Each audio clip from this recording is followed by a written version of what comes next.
Ready? Mm-hmm. How the Grinch Stole Christmas. Every Who down in Whoville liked Christmas a lot. But the Grinch, who lived just north of Whoville, did not. The Grinch hated Christmas, the whole Christmas season.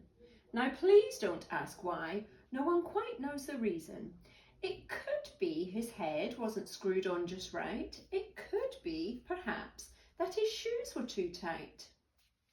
But I think that the most likely reason of all may have been that his heart was 2 sizes too small. But whatever the reason, his heart or his shoes, he stood there on Christmas Eve hating the Whos, staring down from his cave with a sour, grinchy frown at the warm lighted windows below in their town. For he knew every Who down in Whoville beneath was busy now hanging a mistletoe wreath. And they're hanging their stockings, he snarled with a sneer. Tomorrow is Christmas, it's practically here. Then he growled with his Grinch fingers nervously drumming. I must find some way to stop Christmas from coming. For tomorrow, he knew, all the Who girls and boys would wake bright and early. They'd rush for their toys. And then, oh, the noise, oh, the noise. That's one thing he hated. The noise. Then the Whos, young and old, would sit down to a feast. And they'd feast, and they'd feast, and they'd feast. They would feast on Who pudding and rare Who roast beast, which was something the Grinch couldn't stand in the least. And then they'd do something he liked least of all. Every Who down in Whoville, the tall and the small, would stand close together with Christmas bells ringing. They'd stand hand in hand, and the Whos would start singing. They'd sing and they'd sing and they'd sing. And the more the Grinch thought of this Who Christmas sing, the more the Grinch thought, I must stop this whole thing. Why, for 50 years I've put up with it now. I must stop this Christmas from coming. But how?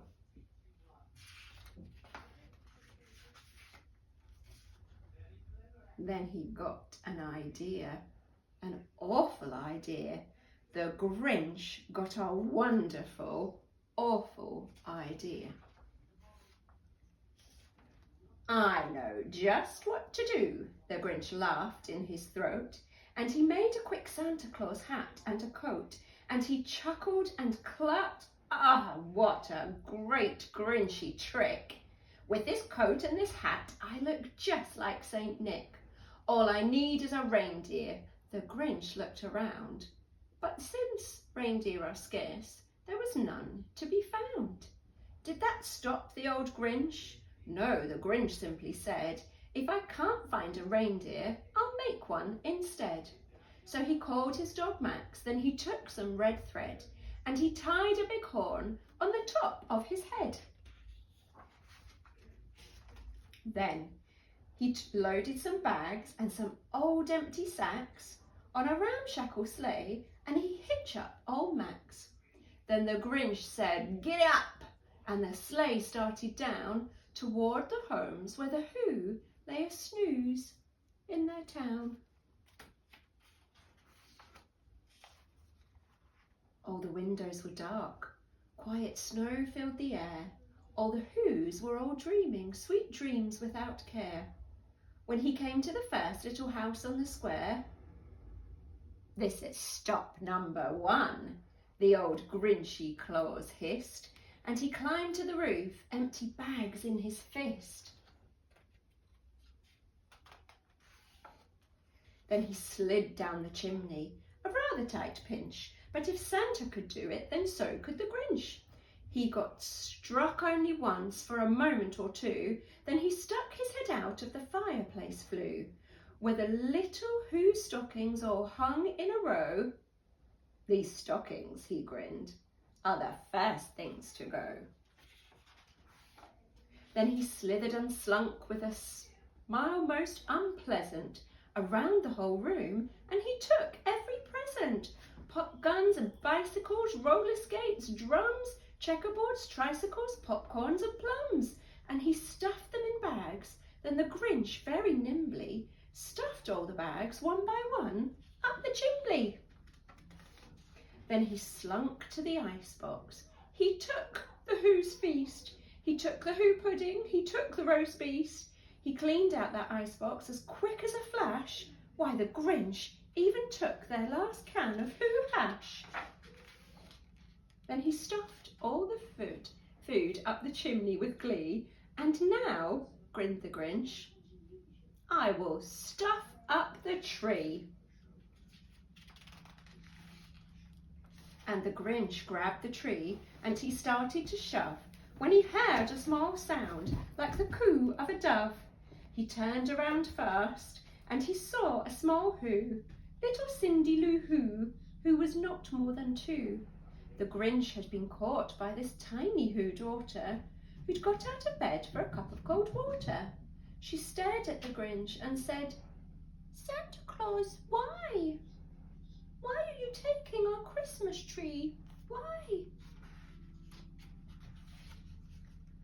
But you know, that old Grinch was so smart and so slick, he thought up a lie and he thought it up quick. "Why, my sweet little tot," the fake Santa Claus lied, "there's a light on this tree that won't light on one side, so I'm taking it home to my workshop, my dear. I'll fix it up there, then I'll bring it back here." And this fib fooled the child. Then he patted her head, and he got her a drink and he sent her to bed. And when Cindy Lou Who went to bed with her cup, he went to the chimney and he stuffed the tree up. Then the last thing he took was the log for their fire. Then he went up the chimney, himself the old liar. On their walls he left nothing but hooks and some wire. And the one speck of food that he left in the house was a crumb that was even too small for a mouse. Then he did the same thing to the other Who houses, leaving crumbs much too small for the other Who's mouses. It was 15:15 dawn, all the Who's still abed, all the Who's still asnooze, when he packed up his sled, packed it up with their presents, the ribbons, the wrappings, the tags and the tinsels, the trimmings, the trappings. 3,000 feet up the side of Mount Crumpet, he rode with his load to the tip-top to dump it. "Pooh-pooh to the Who's," he was grinchiously humming. "They're finding out now that no Christmas is coming. They're just waking up. I know just what they'll do.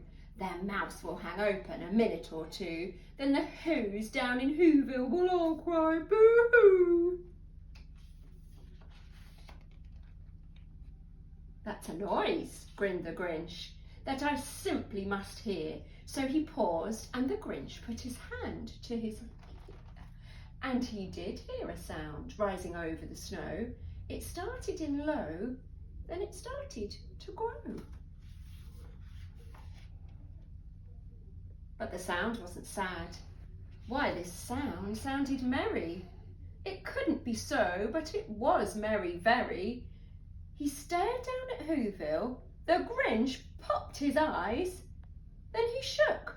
What he saw was a shocking surprise. Every Who down in Whoville, the tall and the small, was singing without any presents at all. He hadn't stopped Christmas from coming. It came. Somehow or other, it came just the same. And the Grinch, with his Grinch feet ice cold in the snow, stood puzzling and puzzling. How could it be so? It came without ribbons, it came without tags, it came without packages, boxes or bags. And he puzzled 3 hours till his puzzler was sore. Then the Grinch thought of something he hadn't before. Maybe Christmas, he thought, doesn't come from a store. Maybe Christmas, perhaps, means a little bit more. And what happened then? Well, in Whoville they say that the Grinch's small heart grew 3 sizes that day, and the minute his heart didn't feel quite so tight, he whizzed with his load through the bright morning light, and he brought back the toys and the food for the feast.